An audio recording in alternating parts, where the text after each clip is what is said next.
60 some odd pounds of homemade explosives was buried underneath the road, and detonated directly underneath me.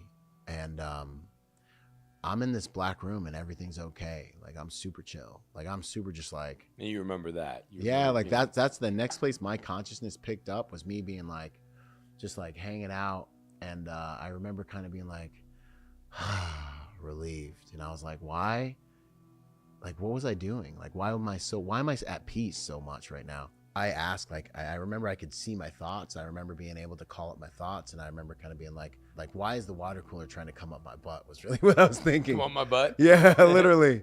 And it's because I was sitting on a water cooler when that charge detonated underneath me. And so I felt all that pressure. And I was like, and I guess that was my last thought. And then I started to kind of realize, like, oh my gosh, like, I think I'm dead.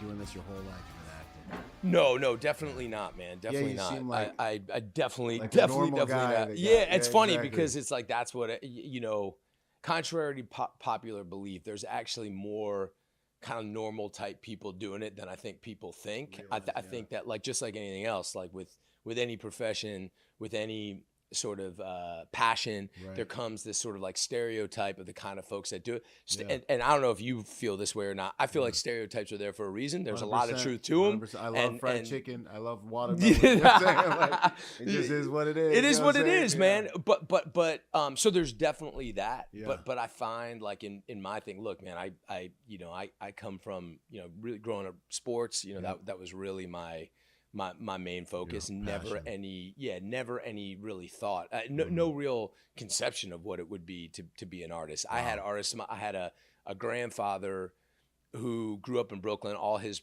brothers were champion boxers, and he was a basketball player, and he got a half basketball scholarship, half violin scholarship to Syracuse, and went when he was real young. So, like, there was this sort of artistic bent, but that was kind of the only, but like, grew up really, playing sports and just kind of doing that fully and getting in a lot of trouble. That was always, I just like hit every wall you could possibly. And now as a parent, I'm like, fuck, man, how did like, I survive? How did I survive? And are my kids gonna be like me? And it's like, stop that. It's like, I'm trying, I'm like, oh fuck. Like, I'm right there with you. Yeah. You see little things and you're like, okay. Oh shit. Right. There it is. That's gonna be a thing. And you think about, like, what you put your own parents. For me, I think about, like, what I put my parents through, and by the grace of God, and how indebted I am. Yeah.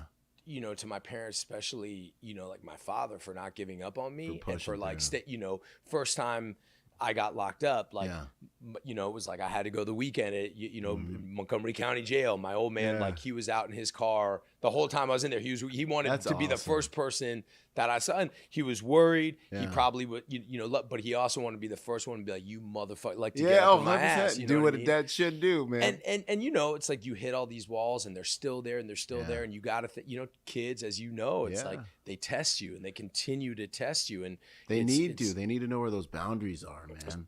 And you don't find them out until you hit push. But, like, I think with the acting thing, there was this woman, this first teacher I had, who ended up marrying my wife and I, who really saved my life with this acting thing. I got in big trouble, and she sort of discovered in it that it was for me. Right. And she was, it's a real, like, how an adult who believes in you, or a teacher who believes in you, or a coach who believes in you, can change 100%. Everything. This woman, without a doubt, her name's Alma Becker. She's passed now. I got her name right here. Yeah. But she really saved my life. She's the one who led me to Moscow, to I lived in Moscow for a couple of years. That's where I studied it. And she had me approach it with the reverence and respect that I would if I was playing big time sports, if I was a fighter.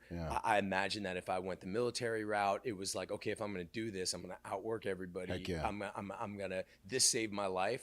So I'm going to give my life to it. I'm going to give my life to it. Exactly. And so that's, but I do find that, like, in the sort of like acting world, like, there's every stereotype you can imagine is true and fucking then some, right? But I've been hanging out. I do find that, especially folks that have, this might sound fucked up, but I found a little bit of success from it. I wonder if it's the same sort of in the military and in the protection industry.